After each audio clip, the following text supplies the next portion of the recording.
우리 말씀 같이 보겠습니다. 창세기 4장 16절부터 26절 말씀입니다. 창세기 4장 16절부터 26절까지 말씀.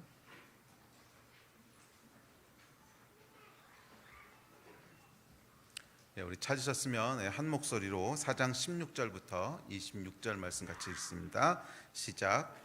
가인이 여호와 앞을 떠나서 에덴 동쪽 롯 땅에 거주하더니 아내와 동침함에 그가 임신하여 에녹을 낳은지라. 가인이 성을 쌓고 그의 아들의 이름으로 성을 이름하여 에녹이라 하니라. 에녹이 이랏을 낳고 이랏은 무야엘을 낳고 무후야엘은 무드사엘을 낳고 무드사엘은 라멕을 낳았더라.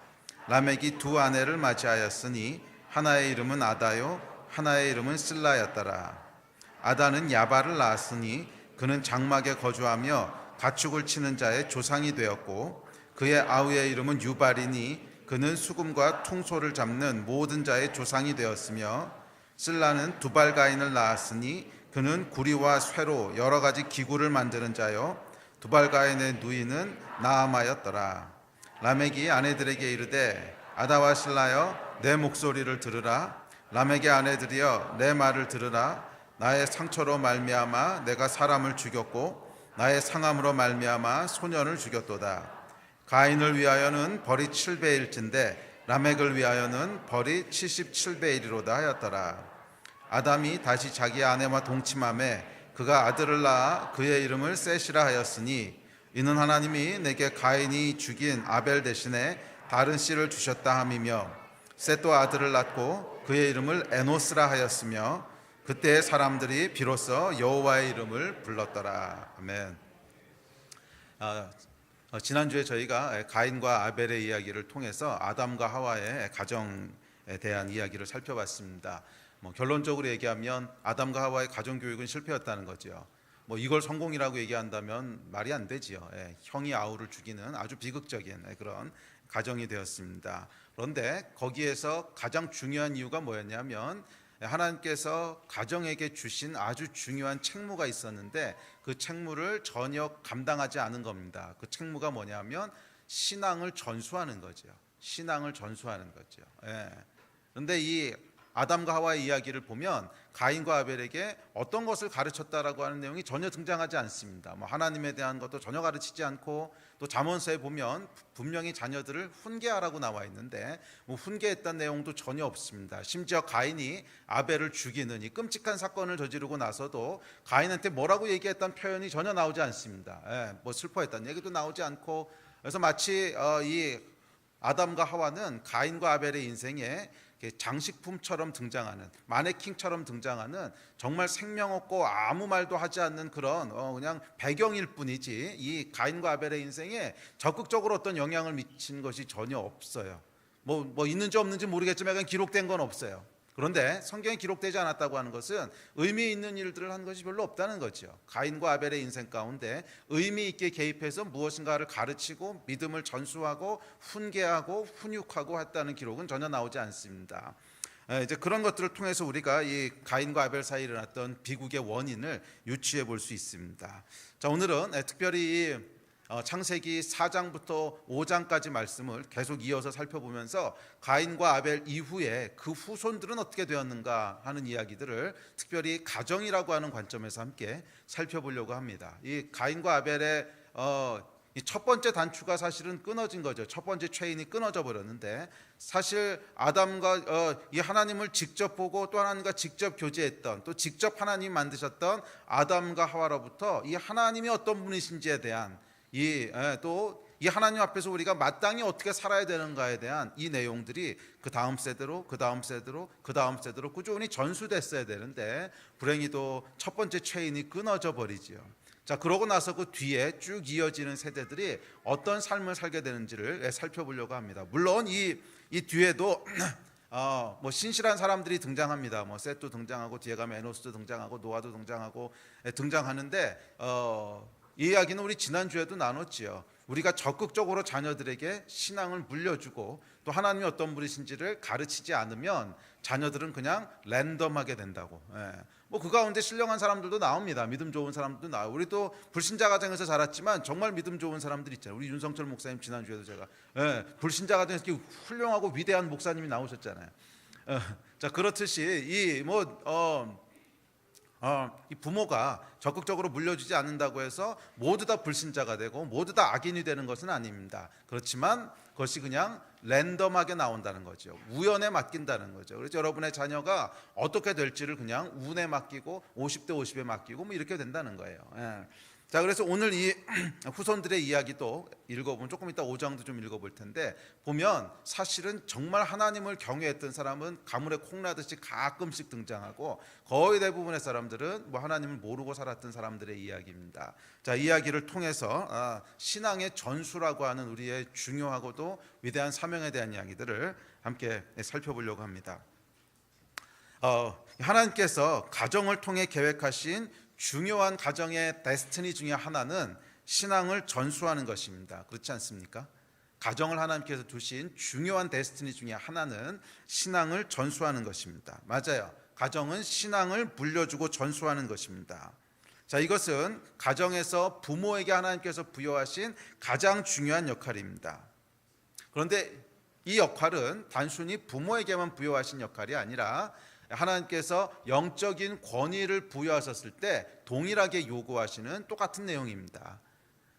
여러분들이 뭐 물리적으로 자녀가 없더라도 원리가 똑같다는 거예요. 우리에게 하나님께서 어떤 영적인 권위를 부여하셨어요. 그래서 뭐 교회에서 목회자로 세우셨든지 뭐 아니면 집사로 세웠든지 셀리더로 세웠든지 하여간 어떤 또 이런 명칭이 있는 직분일 뿐만 아니라 뭐 여러분을 통해서 어떤 사람이 예수님을 믿게 됐고 여러분을 따르기 시작했어. 뭐 어쨌든지 간에 이 하나님께서 영적인 권위를 부여하실 때는 다 동일한 책임을 우리에게 함께 주십니다. 그 책임은 뭐냐면 신앙을 전수하는 거예요. 그렇죠? 그래요. 목사인 저에게 하나님께서 영적인 권위를 주셨습니다. 왜 주셨을까요? 신앙을 전수하라고 주신 거지. 목사가 신앙을 전수하는 거 안 하면 뭐하러 목사하고 있습니까? 또 하나님께서 교회에서 장로와 집사로 세우셨어요. 또는 셀리더로 세우셨어요. 왜 그런 영적인 권위를 주셨습니까? 신앙을 전수하라고 주신 거죠. 뭐 그렇지 않다면 그 영적인 리더십이 무슨 의미가 있겠어요? 그래서 여러분들이 뭐 크든 작든지 간에 하나님께서 영적인 리더십을 권위를 주셨다고 하는 것은 신앙을 전수할 책임이 있는 것인 줄 믿습니다.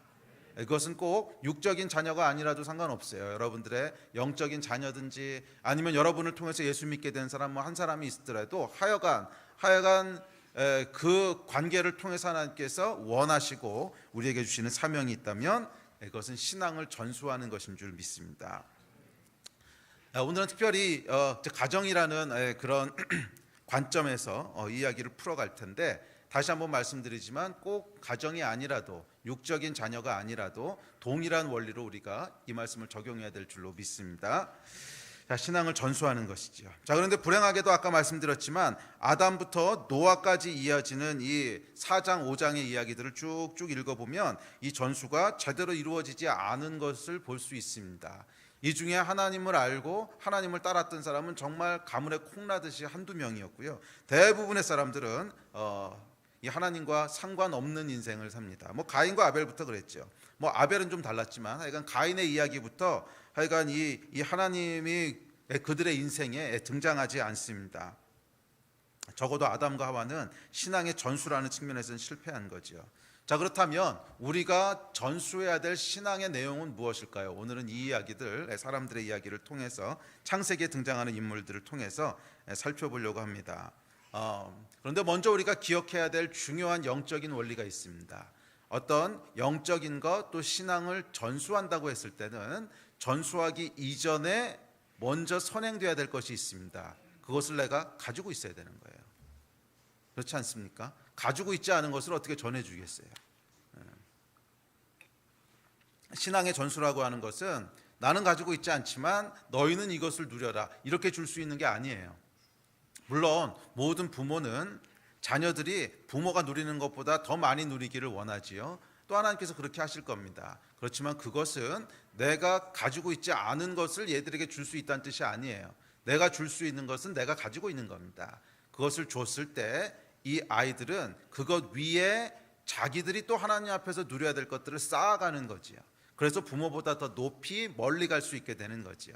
그래서 저희가 줘야 될 것은 내가 누리고 있는 것입니다. 내가 가지고 있는 것입니다. 그래서 신앙을 전수한다고 했을 때는 우리 아이를 어떻게 쫙서 예수 믿게 만들까, 이게 아니에요. 여러분, 쫀다고 이 아이들이 예수를 믿게 되는 것이 아닙니다. 사실은 실제로 부모가 가지고 있고 누리고 있으면 그것은 어떤 방식으로든지 자녀들에게 흘러갑니다. 물론 지혜롭고 성경적으로 내가 가지고 있는 것을 물려줘야 되는 그 부분이 분명히 있지만, 가장 근원적으로는, 가장 근본적으로는 먼저 내가 가지고 있어야 돼요. 그렇다면 우리가 전수해야 되고 내가 가지고 있어야 될 그런 신앙의 가장 핵심들은 무엇인지 몇 가지를 살펴보려고 합니다. 대충 세 가지를 제가 핵심이라고 생각해서 오늘 말씀을 나누려고 합니다. 자, 첫 번째, 신앙의 가장 핵심, 우리가 꼭 가지고 있어야 되고 꼭 자녀들에게 반드시 물려줘야 될, 신앙을 전수한다라고 했을 때는 반드시 전수해야 될 첫 번째 내용은 뭘까요? 생각보다 굉장히 단순하고 쉬운 겁니다. 그것은 하나님이 계신 걸 알려주는 거지. 이 신앙을 전수한다고 했을 때 하나님이 계신 것을 알려주지 않는데 무슨 신앙이 전수되겠어요? 뭐 이렇게 살아야 돼, 저렇게 살아야 돼, 뭐 정직하게 살아야 되고 거짓말하지 말아야 돼. 이게 여러분 다 윤리 철학을 전수해 주는 것이 아니거든요. 우리 안에 있는 신앙을 전수한다고 했을 땐 가장 먼저 첫 번째 물려줘야 될 것은 하나님이 살아계신 것을 알려주는 것이라고 믿습니다. 자, 그런데 이 아담과 하와가 선악과 사건으로 인해서 에덴 동산을 떠나지요. 그리고 이어지는 후손들의 기록을 보면 아무도 하나님의 이름을 불렀다는 기록이 없습니다. 아주 나중에 에노스에 나오기 전까지는 아무도 하나님의 이름을 불렀다는 기록이 없어요. 오늘 본문이지요. 뭐 에녹도, 이랏도, 무야엘도, 무드사엘도, 라멜도, 라멕도, 야발도, 유발도, 두방가일도, 나아마도, 이름도 어려워요. 나아마도 아무도 하나님의 이름을 불렀다는 기록이 없습니다. 뭔가 열심히들 하기는 했어요. 뭔가 열심히들 하기는 했습니다. 야발은요, 야발은 아까 본문 읽어보시면 축산업자의 조상이 됐다고 나옵니다. 이 사람은 오늘날로 치면은 농장 경영을 크게 한 사람이에요. 뭐 조그만 사람이 아니라 크게 경영을 한 사람이에요. 그래서 목장을 크게 경영하면서 축산업자가 됐던 사람입니다. 또 그의 동생인 유발은 음악을 했던 사람이라고 기록하고 있습니다. 수금과 퉁소를 연주하며 음악가로 살았습니다. 또 두발가인은 어떤 사람이라고 그랬죠?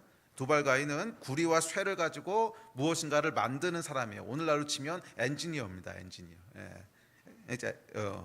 엔지니어로 살았던 사람이에요. 뭐 나머지는 뭐하고 살았는지 기록되어 있지는 않지만 하여간 중요한 것은 이들이 그냥 넋줄 놓고 살았던 게 아니라는 거예요. 굉장히 열심히들 살았던 것 같아요.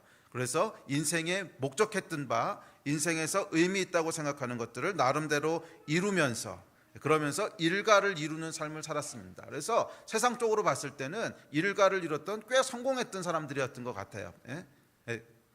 이제 보면 이 목축하는 자의 조상이 되고 또 쇠와 구리로 무엇인가를 만드는 뭐 그런 사람들의 조상이 되고 뭐 이랬던 거 보면 대충 했던 것 같지는 않아요. 아주 잘했던 것 같고 또 아주 열심히 했던 것 같고, 그래서 새로운 무엇인가를 개척해내고 한 분야를 개척해내고 일가를 이루어서 그 일에 조상이 됐다 그러잖아요. 조상이 됐다고 하는 것은 시작자가 됐다는 것이고 그 뒤로 많은 사람들이 그런 일들을 하게 됐다는 거잖아요.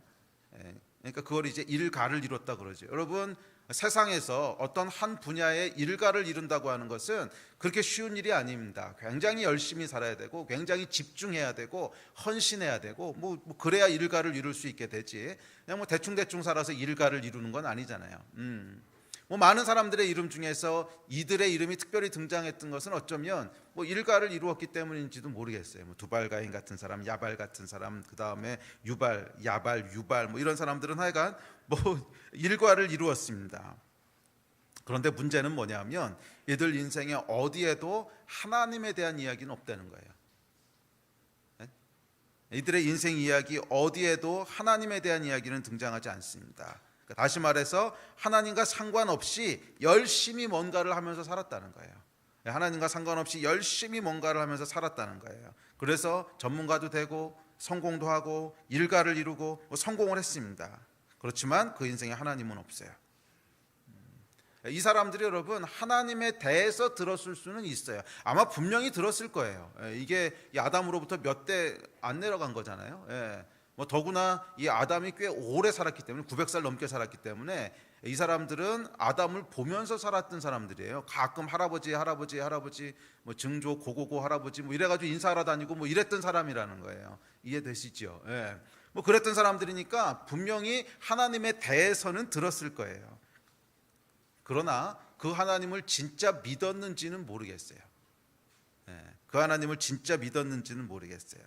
만약 진짜 믿었다면 하나님을 어떤 방식으로든지 의식하며 살았어야 될 거 아니에요. 이 일을 내가 하는데 뭐 하나님은 괜찮게 생각하실까? 내가 오늘 하나님한테 무엇을 해야 되지? 뭔가 내가 의식하면서 살았어야 되는데 정말 믿었다면. 그런데 이런 이야기가 전혀 등장하지 않습니다. 이들의 인생은 마치 하나님이 없는 것처럼 그냥 무엇을 했고 끝.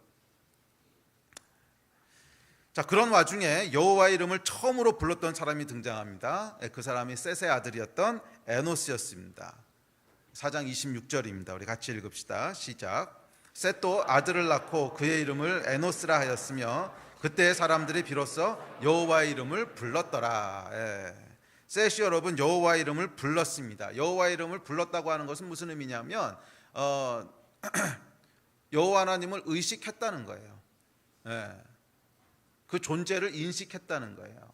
이름을 부른다고 하는 것은 그 사람이 거기 있구나, 그 사람이 지금 족이 있구나 인식했을 때 이름을 부르는 거죠. 그렇지 않습니까? 동이야 이러고 제가 이름을 불렀어요. 이것은 동이가 족이 있다고 하는 것을 제가 인식하고 있으니까 동이야 그러고 이름을 부르는 거지, 동이란 존재에 대해서 제가 몰라, 전혀 인식하고 있지 않아, 그러면 이름을 부를 일이 없겠지요. 여호와의 이름을 불렀더라 라고 하는 말은 깊게 들어가 보면 이 에노스가 여호와 하나님이라고 하는 존재를 인식하고 의식했다는 거예요. 인식하고 의식했다는 거예요.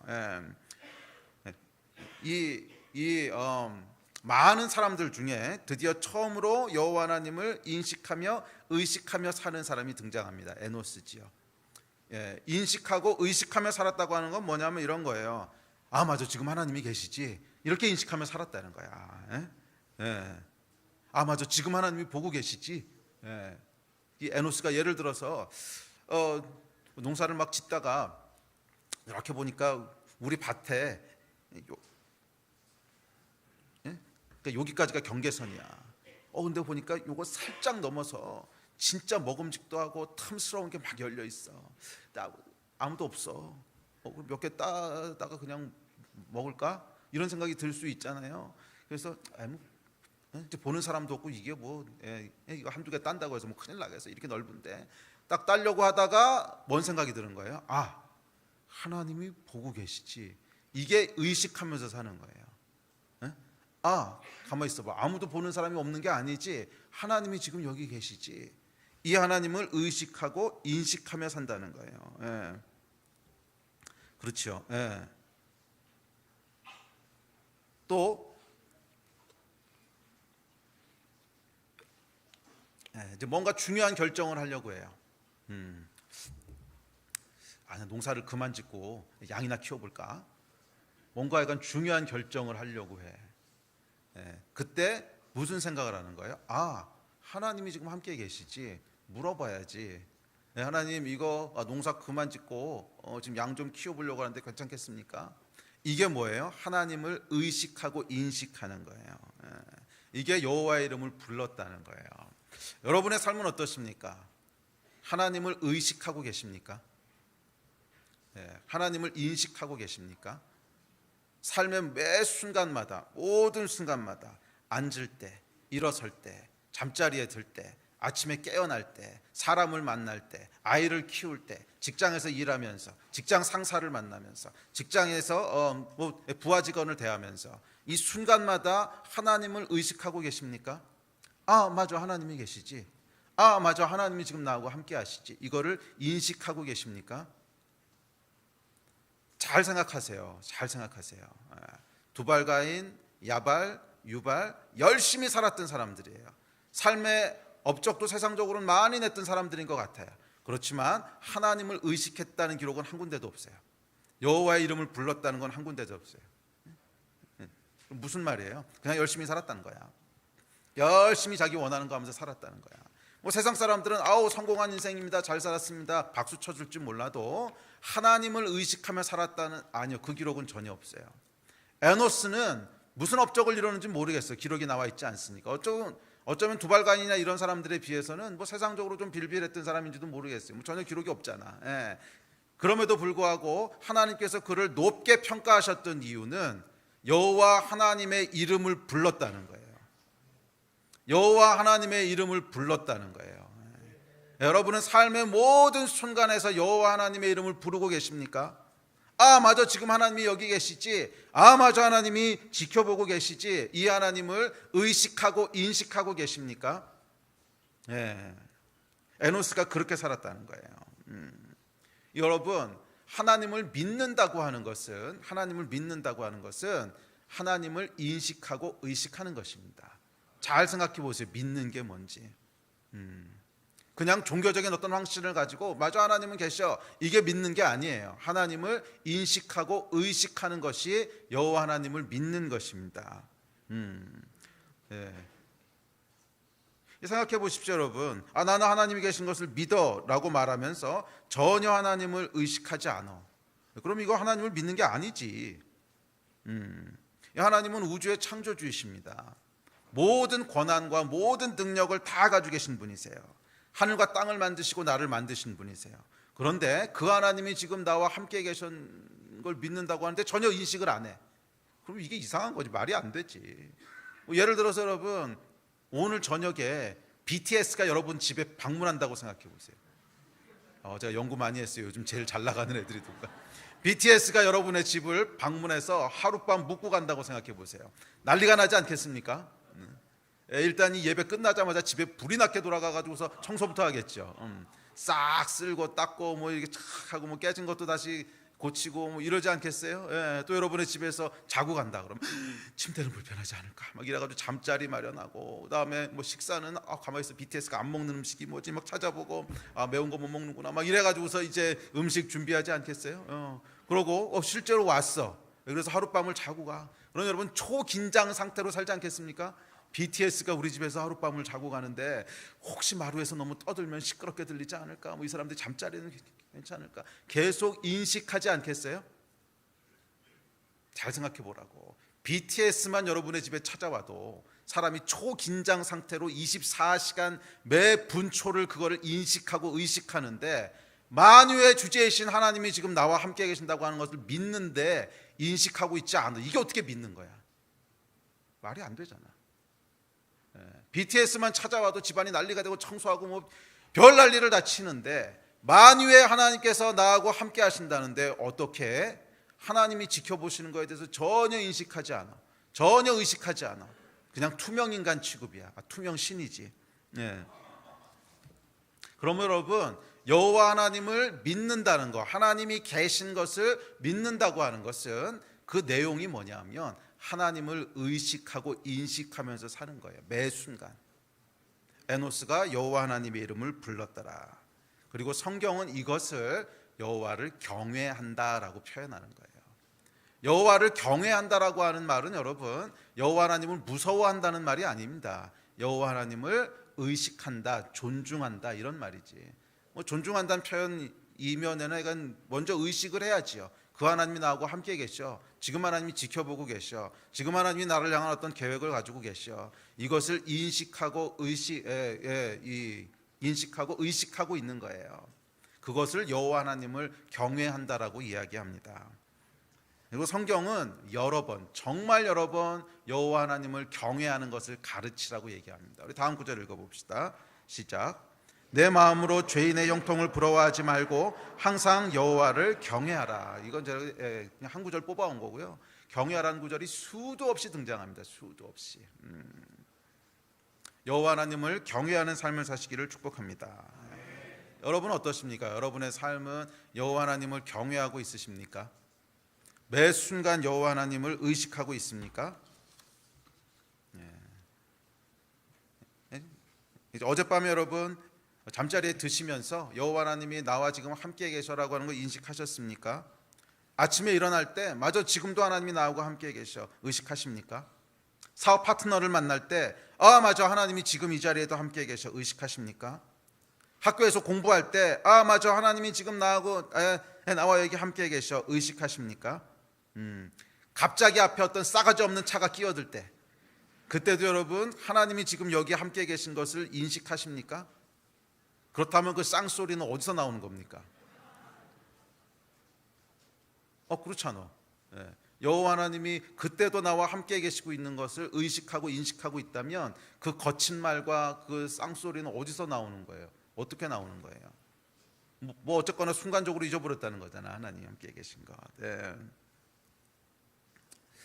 이 여호와 하나님을 경외한다라고 하는 것은 그것은 이 여호와 하나님이 계신 것을 내가 믿는 것이랑 같은 말인데 그 이야기는 하나님을 늘 의식하고 인식하며 사는 것인 줄로 믿습니다. 그리고 정말 중요한 것은 내가 하나님을 의식하면서 경외하면서 살아갈 때 우리 자녀들은 그 하나님을 보는 거예요. 그 하나님을 보는 거예요. 자녀들이 어릴 때는 잘 몰라요. 그런데 나이가 조금씩 커가면서 다 봐요. 다 봐요. 그 어릴 때는 아마 이렇게 생각할 거예요. 이상하다. 이거 분명히 우리 엄마가 또는 우리 아빠가 분명히 하나님 살아계시다고 나한테 얘기했는데 왜 우리 엄마는 우리 아빠는 하나님이 마치 안 계신 것처럼 행동하고 말하지? 왜 우리 엄마 아빠 인생은 하나님이 투명 인간이지, 투명 신이지? 마치 안 계신 것처럼 취급하잖아. 그럼 어릴 때는요 이상하다 이렇게만 생각해요. 그게 무슨 이상함인지도 잘 몰라. 그냥 내 안에서 뭔가 얽혀 있는 것 같은 느낌이야. 속이 시원하지 않고 뭔가 약간 헷갈리고 막 그런 느낌이야. 분명히 엄마 아빠가 말로는 하나님이 계셔, 너 교회 나와서 하나님 믿어야 돼 얘기하는데 엄마 아빠가 살아가고 말하고 이 아빠가 운전하다가 슉 여기면 이샥 우와 샤샤샤 하는 거 보면 우리 아빠는 뭐지?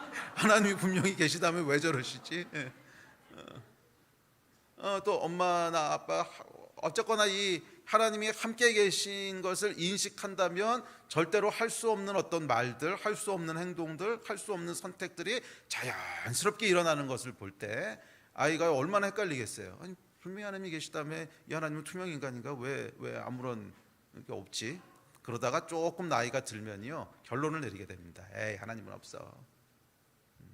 에이 그냥 말로만 그런 거지. 하나님은 없어. 엄마 아빠도 하나님 없이 살잖아.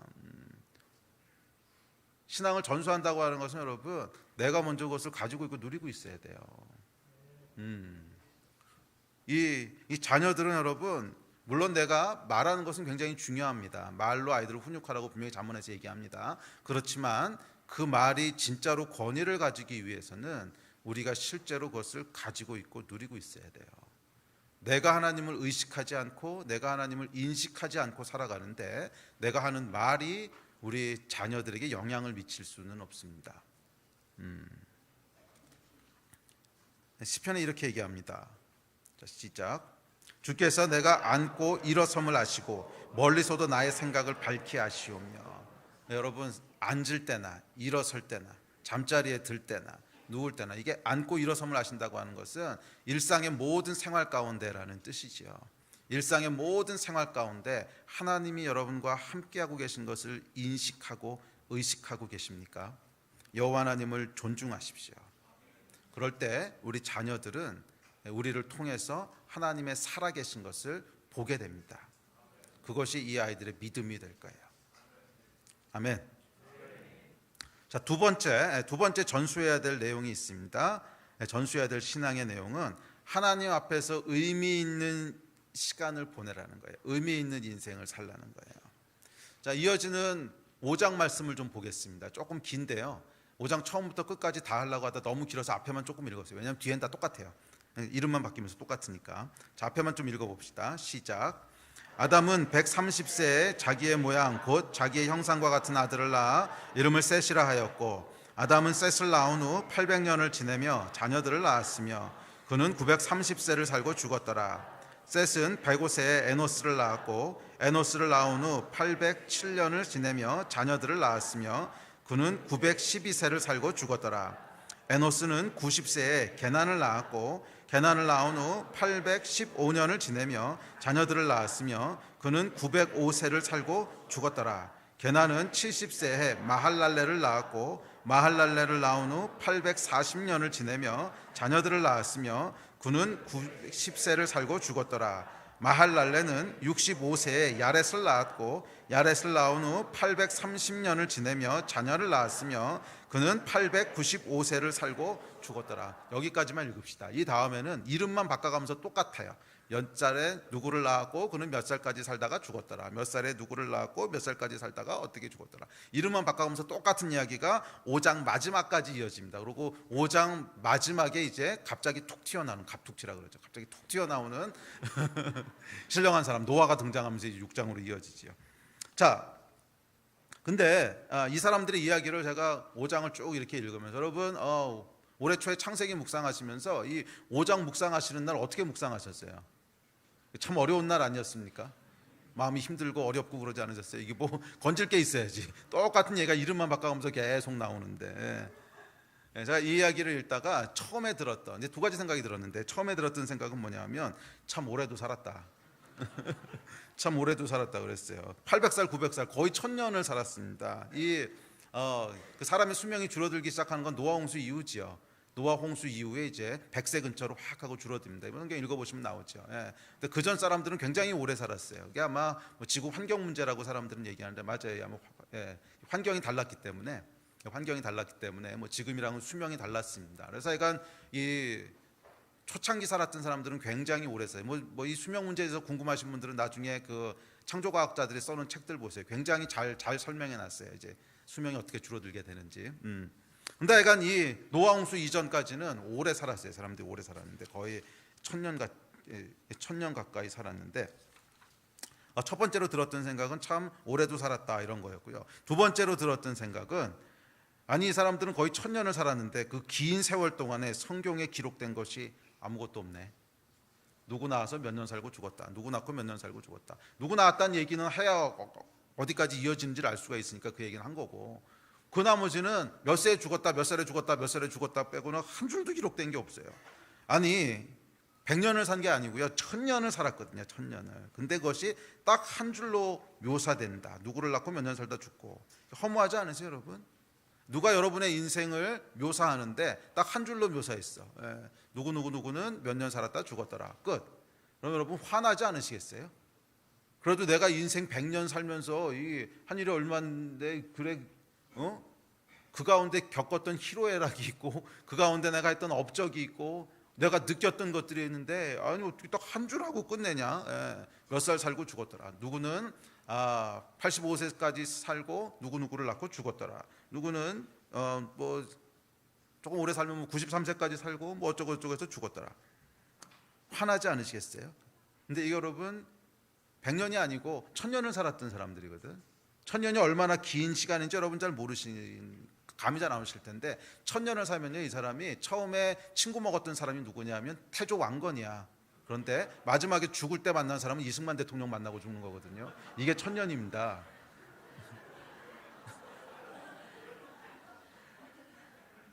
감이 오세요? 태조 왕건 때부터 이승만 대통령 때까지 산 거야. 이게 대충 900 몇십 년 되거든요. 그러니까 아담도 그렇고 이쪽에 나오는 무드슬라도 그렇고 이 사람들이 다 왕건하고 같이 태어나가지고서 이승만 대통령하고 같이 죽는 거예요. 이런 긴 세월을 살았던 사람들인데 이게 여러분 고려 시대를 다 거쳐서 조선 시대를 다 거쳐서 대한제국까지 산 사람이거든. 이 장구한 역사를 사는데 여러분 기록할 게 아무것도 없다고 하는 것이 참 충격적이지 않습니까? 100년 산 것도 아니고 고려 시대, 조선 시대, 대한제국, 그래서 대한민국이 설립될 때까지 산 건데 이 장구한 세월을 이게 여러분 사실 우리나라 역사 거의 다잖아요. 삼국시대 빼고 우리나라 역사 거의 대부분을 직접 목격하며 살았던 인생인데 그 인생을 묘사하는 말이 그래 겨우 이거예요. 이게 뭐야? 게나는 85세에 자녀를 낳았으며 905세를 살고 죽었더라. 이 여러분 이게 지금 고려시대, 조선시대, 대한제국까지 살았던 사람의 인생에 대한 요약입니다. 마할랄레는 840년을 지내며 자녀들을 낳았으며 910세를 살고 죽었더라. 뭐 다 이래요.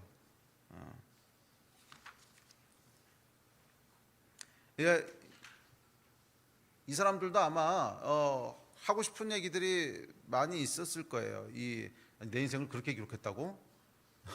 말도 안 된다. 이런. 그때 내가 목축하면서 그 엄청나게 농장 키웠던 거 기억 안 나요? 그거 엄청나게 키워서 전 세계 인구의 절반이 그거 먹고 살았는데, 이게 야발이 하는 얘기겠지. 그거 말이야, 그거. 근데 그건 왜 기록 안 해? 또 두발가인도 할 말이 있을 겁니다. 내가 그때 처음으로 만들었던 게 뭔 줄 알아? 도끼. 이거 내가 처음 만들었거든.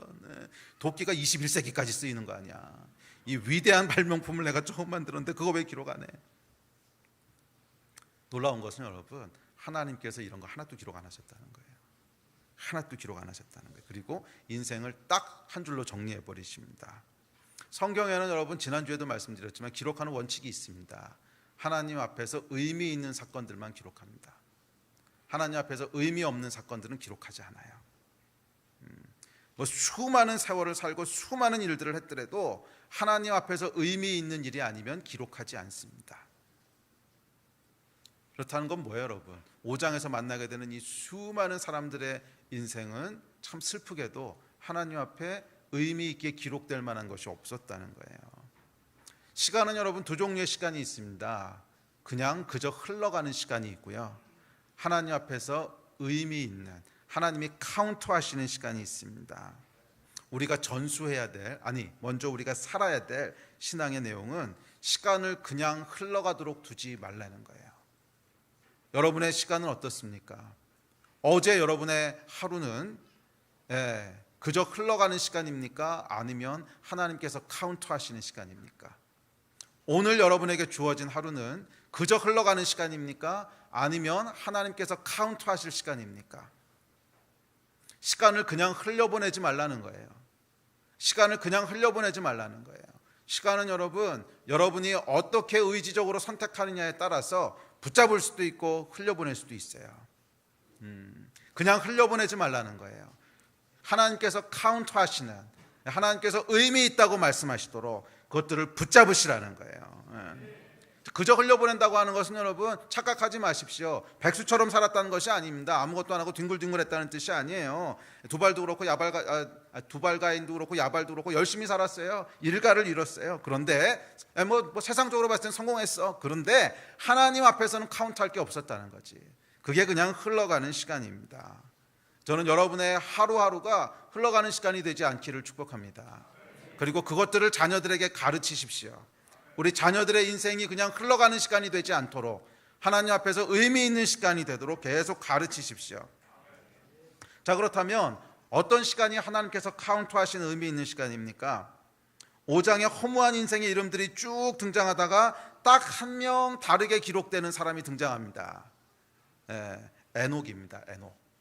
5장 21절부터 이렇게 기록하고 있습니다. 같이 읽어봅시다. 시작.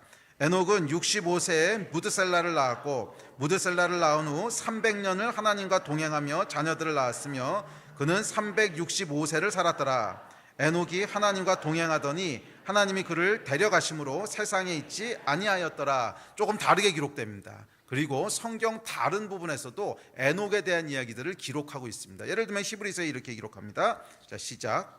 믿음으로 에녹은 죽음을 보지 않고 옮겨졌으니 하나님이 그를 옮기심으로 다시 보이지 아니하였느니라. 그는 옮겨지기 전에 하나님을 기쁘시게 하는 자라 하는 증거를 받았느니라.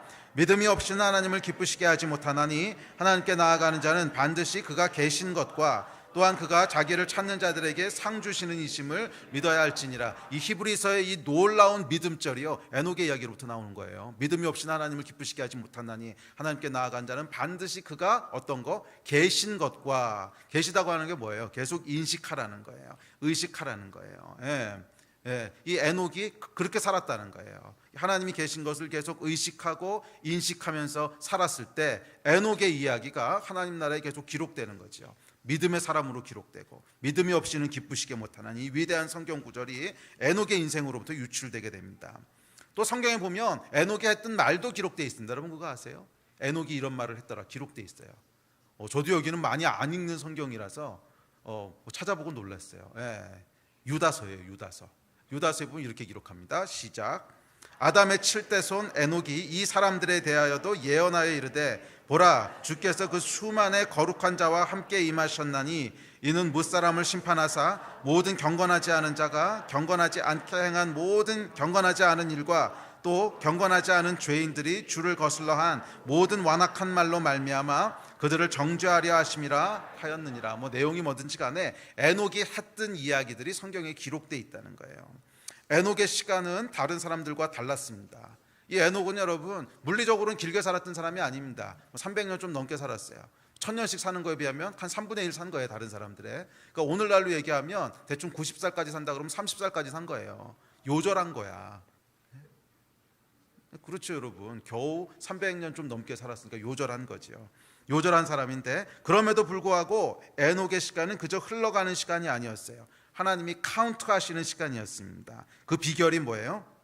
하나님과 동행했다는 거예요. 하나님과 동행했다는 거예요. 이 하나님과 동행했다는 표현도 역시 동일한 의미입니다. 순간순간 하나님을 의식했다는 거예요. 그리고 그 하나님을 경외했다는 거예요. 잠들 때에도, 아침에 일어날 때에도, 사람을 만날 때에도, 밥을 먹을 때에도, 중요한 결정을 할 때에도, 일을 할 때에도 계속 하나님과 동행했다는 거예요. 무슨 말이에요? 하나님이 나와 함께 계신 것을 의식하고 인식했다는 거예요. 하나님과 동행한다고 하는 것은 여러분 이 하나님을 인식하고 의식하는 것입니다. 왜냐하면 하나님은 무소부재한 분이시거든. 무소부재한 분이시거든. 어디나 계시거든. 어디나 계시거든. 그래서 하나님과 동행했다고 하는 것은, 동행하지 않았다고 하는 것은 하나님이 나하고 함께 있어 주시지 않아서가 아니라는 거야.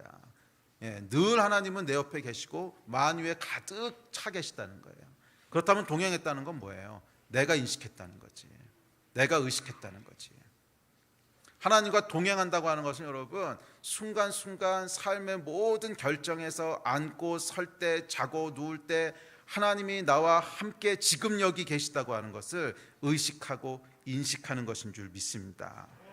그럴 때 여러분의 시간은 그저 흘러가는 시간이 아니라 하나님 앞에서 카운트되는 시간이 될 줄로 믿습니다. 여러분 그거 아세요? 우리도 삶의 인생이 다 끝나고 나면 이 게난이나 마할랄렐이나 에녹이나 이런 사람들처럼 하나님의 책에 여러분의 인생이 기록되는 거 아십니까? 정말이요? 정말이에요. 여러분 성경에 얘기하고 있어요. 보실래요? 두 구절만 찾아왔는데 이거 말고도 많아요. 자, 시작. 그러나 귀신들이 너희에게 항복하는 것으로 기뻐하지 말고 너희 이름이 하늘에 기록된 것으로 기뻐하라 하시니라. 또 내가 보니 죽은 자들이 큰 자나 작은 자나 그 보좌 앞에 서 있는데 책들이 펴 있고 또 다른 책이 펴졌으니 곧 생명책이라. 죽은 자들이 자기 행위를 따라 책들에 기록된 대로 심판을 받으니. 기록하는 책이 있다는 거예요. 저와 여러분의 삶에 대해서 기록하는 책이 있다는 거예요. 여러분의 인생은 무엇이라고 기록될 것 같으십니까? 성공한 사업가로? 아니면 우리 엔지니어들 많은데 뛰어난 엔지니어로? 오케이, 두발간급은 되겠네요. 그럼.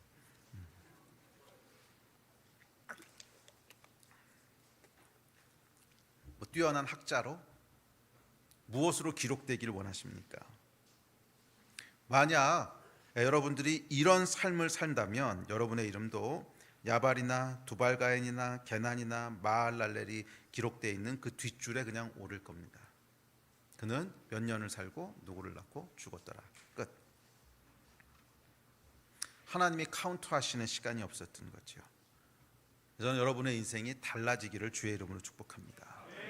다윗처럼, 엘리야처럼, 에녹처럼 하나님의 책에 길고 많이 기록되는 그런 삶들을 사시기를 주의 이름으로 축복합니다. 하나님 앞에서 의미 있는 시간들을 잡으십시오. 하나님께서 의미 있는 시간들을 잡으십시오. 그것은 하나님을 의식하고 인식함으로 동행하는 거예요. 그러고 이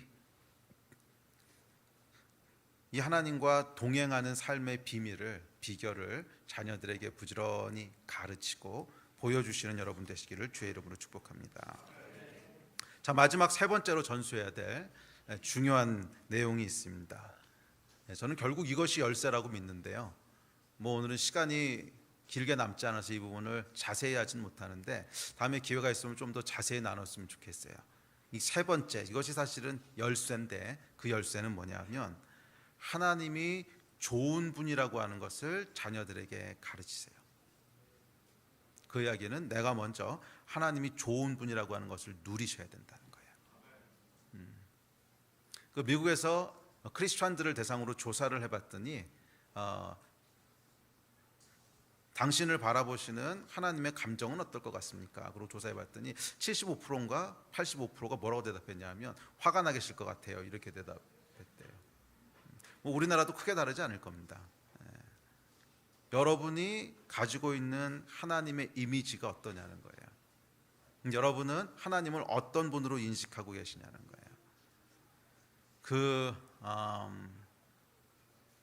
죄가 말이에요, 여러분. 죄가 우리 삶에 들어와서 아주 치명적인 영향들을 미치는데 그 중에 가장 치명적인 영향이 뭐냐면 하나님에 대한 인식을 바꿔버리는 거예요. 왜곡시키는 거예요. 이게 죄가 우리 인생에 미치는 제일 무섭고도 치명적인 영향이에요. 하나님이 어떤 분이신지에 대한 인식을, 이미지를 왜곡시켜버려요. 하나님은 여러분 거룩하신 분이지 무서운 분이 아니거든요. 거룩하신 것하고 무서운 것하고는 다른 겁니다. 네? 하나님은 거룩하신 분이지 무서운 분이 아니세요. 그런데 아담의 인생에 죄가 들어왔을 때, 또 가인의 인생에 죄가 들어왔을 때 이들이 제일 먼저 느꼈던 감정은 뭐냐면 하나님을 피해서 숨는, 하나님이 두려워지기 시작한 거야. 네? 그러니까 하나님을 무서워하기 시작한 거야. 네. 그리고 나서 여러분 아담의 이야기 속에는 천년 가까운 세월을 살면서도 다시 하나님께 돌아가서 하나님과 친밀한 관계를 누렸다는 기록은 어디에도 없습니다. 아담이 어떻게 하나님과 관계를 유지했는지 기록이 없어요. 그냥 아담도 몇 살 살고 죽었더라. 몇 줄로 끝났습니다. 그 이야기는 뭐예요? 아담 안에 치명적인 변화가 일어났다는 거예요. 더 이상 하나님이 함께 동산을 거니시고 친절하고 부드럽고 사랑스러운 그 음성으로 우리를 날마다 품어주시고 안아주시는 분이 아니었다는 거예요. 아담에게 하나님은 무서운 분이시고 화가 나 계신 분이시고 그 얼굴을 피하고 싶은 분이시고, 가인도 마찬가지죠. 가인도 죄를 짓고 나서는 쫓겨나서 그 다음에 하나님의 얼굴을 바라보지 않지요. 무서운 분으로 바뀌어버리는 거예요. 여러분 하나님의 이미지가 무서운 분으로 바뀌게 돼요. 이거 보통 죄 때문에 그렇게 되는 건데 이 죄로 인해서 바뀌게 되면 무슨 일이 벌어지는 줄 아십니까? 하나님과 동행할 수 없게 돼요. 무서운 사람하고 어떻게 동행을 해? 피하고 싶은데. 그렇지 않으세요? 무서운 사람하고 어떻게 동행을 해요? 피하고 싶은데. 죄가 있으면 그런 거예요. 계속 의식하면서 산다? 지옥이지. 그 무서운 사람을 계속 의식하면 어떻게든지 잊어버려. 이제 그나마 이제 숨을 쉬지요. 제가 그 이야기 저번에도 한번 했는데 이제 미국에서 공부할 때요. 제일 무서운 사람이 누구냐면 지도교수거든요. 얼마나 무서운지. 근데 그 사람도 원래 그렇게 무서운 분이 아니거든요. 되게 친절한 분인데 이제 하라는 걸 다 못했어. 그 주에 연구 결과가 별게 나온 게 없어. 그러면 어떻게 하는 줄 아세요? 제 방이 915호였는데 아직도 기억나. 915호인데 제 지도교수 방이 908호인가 이래가지고서 이렇게 문을 열면 보여요. 참 그러니까 재수없게 사무실을 얻어가지고서 그래서 사무실 들락날락 할 때도 문을 확 열고 나가는 게 아니고 이렇게 빼꼼 열고 이렇게 봐요. 그래서 이 사람이 있나 없나 그러고 없으면 조르륵 뛰어나가고 그 사람 얼굴 보면 문 탁 닫고 안 나오고. 왜 그래요? 무서우니까. 동행? 동행은 무슨 동행? 그냥 웬만하면 멀리 있어줬으면 좋겠어. 일주일이라도 안 보고 살았으면 좋겠고. 이게 여러분 무서운 거죠. 그래서 항상 인식하고 의식하며 산다. 의식은 하죠. 무서우니까. 근데 항상 인식하고 의식하는 게 괴롭지. 예, 잠깐이라도 좀 잊어버리고 살았으면 좋겠지. 잠깐이라도 그 얼굴 좀 잊어버리고 살았으면 좋겠고, 예, 뭐 그런 거지요. 예. 하나님과 여러분 동행하지 못하고 인식하지 못하는 진짜 중요한 이유가 뭐냐 하면 우리 안에 하나님에 대한 잘못된 이해가 있는 거예요. 하나님을 무서운 분으로. 아니요, 하나님은 거룩한 분이지 무서운 분이 아니세요. 예. 불행하게도 아담과 하와의 죄로 말미암아 그 안에 일어났던 이 치명적인 변화, 하나님에 대한 잘못된 인식이 그 자녀들에게 계속 대물림됩니다. 그래서 거의 대부분의 사람들이 하나님으로부터 낯을 돌려요. 동행하고 싶어 하지 않고 더 이상 생각하고 싶어 하지도 않아요. 그 결과 결국 망각하게 되죠. 여러분, 그 인간은 말이에요, 진짜 괴롭고 고통스러운 게 있으면 우리 안에 있는 자기 방어 기제가 있습니다. 잊어버리는 거예요, 그냥. 진짜 고통스러운 기억들은 시간이 지나면 잊어버리는 거 아십니까? 의지적으로 내가 선택하지 않아도 내 안에서 뇌가 알아서 다 해줘요. 빨리빨리 잊어버리게 하는 거예요. 예. 그래야 편하니까. 그래서 결국 어떻게 됐냐 하면 하나님을 망각하게 되지요. 그리고 오랜 시간이 지나게 되고 오늘날 우리도 하나님을 다 망각한 세상 속에서 태어나게 되지요. 네, 여러분에게 하나님은 어떤 분이십니까? 전 가장 중요한 질문이라고 믿습니다. 뭐 하나님을 의식하고 동행하고 어쩌고 다 좋아요. 근데 이것이 의지적으로 이 일들을 행해지려면 먼저 여러분 안에 선행되셔야 될 것이 있습니다. 여러분의 하나님은 무섭고 부담되는 분이십니까? 아니면 좋으신 분이십니까? 이 하나님이 무섭고 부담되는 분이시라면 우리가 하는 모든 신앙은요, 율법이 되어버립니다. 모든 신앙 행위는 율법이 되어버려요. 그것은 죽이는 거예요. 그건 살리는 게 아니라 그랬어. 그거는 죽이는 거예요. 우리에게 생명을 주지 못해요. 이 율법 속에서 살아간다면 평생을 여러분들이 어떤 종교 행위를 하면서 산다고 할지라도 마지막에 여러분에게 기다리고 있는 것은 그냥 한 줄짜리 인생이에요. 별로 하나님이 기억하실 만한 게 없다는 거야. 정말 하나님 앞에서 의미 있고 하나님이 카운트하시는 시간을 살기 원하신다면 여호와 하나님을 의식하고 여호와 하나님과 동행하는 삶을 살기 원하신다면 우리 안에 있는 이 치명적이고 이 파괴적인 변화들이 먼저 회복돼야 됩니다. 여호와 하나님은 무서운 분이 아니세요. 거룩하신 분이시지. 그분은 좋으신 하나님이세요. 좋으신 하나님이세요. 우리 예배팀 나오십시오. 그분은 좋으신 하나님이세요. 이 인식의 변화가 여러분 어디서 일어나는가 하면 그것이 은혜에서 일어나는 거예요. 은혜. 그래서 기독교를 은혜의 종교라고 하는 거예요. 평생을 하나님을 모르고 살고 또는 평생 하나님에 대한 오해를 가지고 살던 이 죄인에게 하나님께서 찾아오셔서 은혜라고 하는 것을 먼저 베푸시는 거예요. 이 은혜는 뭐예요? 아무런 대가 없이 하나님이 주시는 거예요. 왜 주시는지 몰라. 왜 우리를 구원하여 주시는지 몰라. 왜 나를 사랑하여 주시는지 몰라. 그런데 하나님께서 주시는 거예요. 이것을 우리가 받았을 때 우리 안에 변화가 일어나기 시작합니다. 뭐지?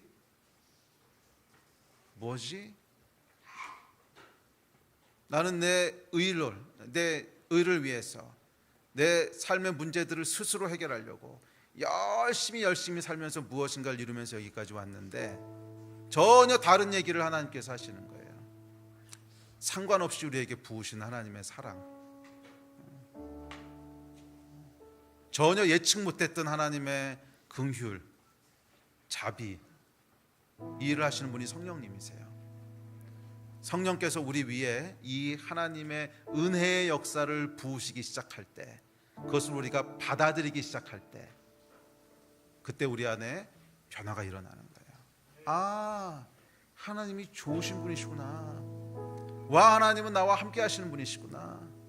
24시간 함께 있고 싶으신 분이시구나.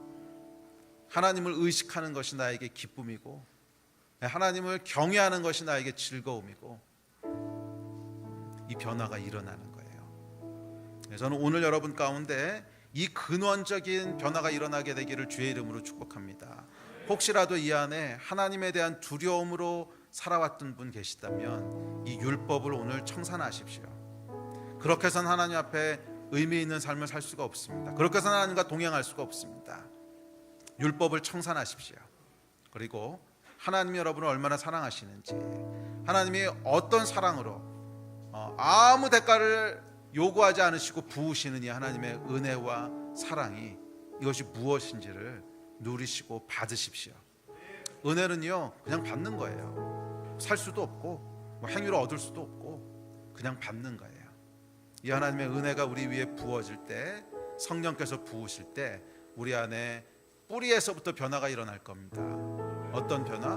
하나님과 동행하고 싶은 변화, 하나님을 경외하고 싶은 변화, 거기에 참 생명이 주어지는 줄로 믿습니다. 이 생명을 여러분들이 누리실 때 결국 그것이 우리 자녀 세대에게 전달되고 전수되는 신앙이 될 줄로 믿습니다. 우리 자리에서 일어납시다.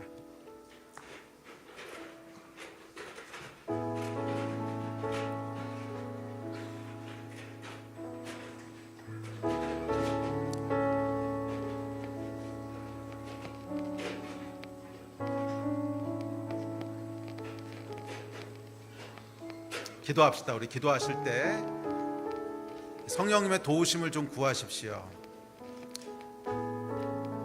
내 안에 계신 성령님, 오늘 하나님에 대한 올바른 계시를 나에게 보여주십시오. 내 안에 죄로 인하여 잘못 만들어지고 잘못 형성된 하나님에 대한 뿌리 깊은 오해들, 두려움들, 부정적인 생각들, 무서워하는 마음들 다 이 시간 제거하여 주시고 하나님의 은혜가 내 마음 가운데 가득 차기를 소원합니다. 성령님 도와주십시오. 이 일을 하실 수 있는 분은 성령님밖에 없습니다. 성령님 도와주시고 나의 마음을 열어주셔서 이 하나님의 은혜에 반응하게 하여 주시고, 그래서 하나님이 어떤 분이신지를 올바로 깨달아 알 수 있는 이 놀라운 은혜가 오늘 부어지게 하여 주십시오. 이 마음 가지고 우리 함께 좀 기도했으면 좋겠습니다. 기도하시겠습니다.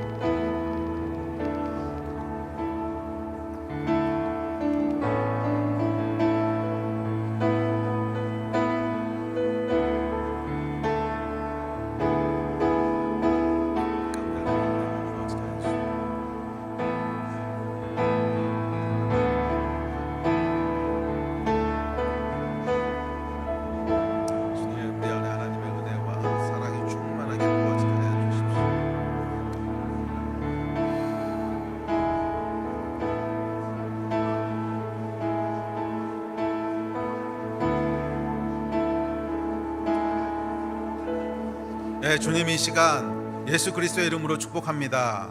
우리 안에 죄로 인하여 잘못 만들어진 이 하나님에 대한 잘못된 이미지가 다 부서지게 하여 주십시오. 우리를 오랜 시간 동안 붙잡고 있던 무서운 하나님, 화가 나 계신 하나님, 정죄하신 하나님에 대한 이 죄가 만들어 놓은, 마귀가 만들어 놓은 잘못된 이미지들을 이 시간 다 부숴주시고 우리 안에 참된 하나님의 형상들이, 참된 하나님의 어떠하심이 성령으로 말미암아 부어지게 하여 주십시오. 우리 하나님이 얼마나 좋으신 분이신지, 우리 하나님이 어떠한 은혜로 우리를 사랑하시는지, 당신의 인자와 인애와 긍휼하심이 무엇인지, 선하심이 무엇인지, 거룩하심이 무엇인지 성령으로 말미암아 부어진 은혜가 있게 하여 주십시오. 은혜에 참여하는 자가 되게 하여 주십시오. 우리의 의와 의리의 공로가 아니라 우리가 부지런히 일하고 부지런히 뛰어서 무엇인가를 성취해내는 것이 아니라 하나님의 은혜로 말미암아 하나님을 좋아하게 되고 하나님과 동행하게 되는 이런 의미 있는 인생들을 살아갈 수 있도록 주님 축복하여 주시옵소서. 이 복이 오늘 임하게 하여 주시옵소서. 은혜의 축복이 임할지어다. 은혜의 축복이 임할지어다. 우리 안에 있는 모든 율법들은 다 부서지고 다 떠나갈지어다. 우리 하나님의 은혜와 사랑 안에 깊게 들어올지어다. 이 복이 늘 충만케 하여 주시옵소서. 감사합니다. 주 예수 그리스도의 이름으로 기도했습니다.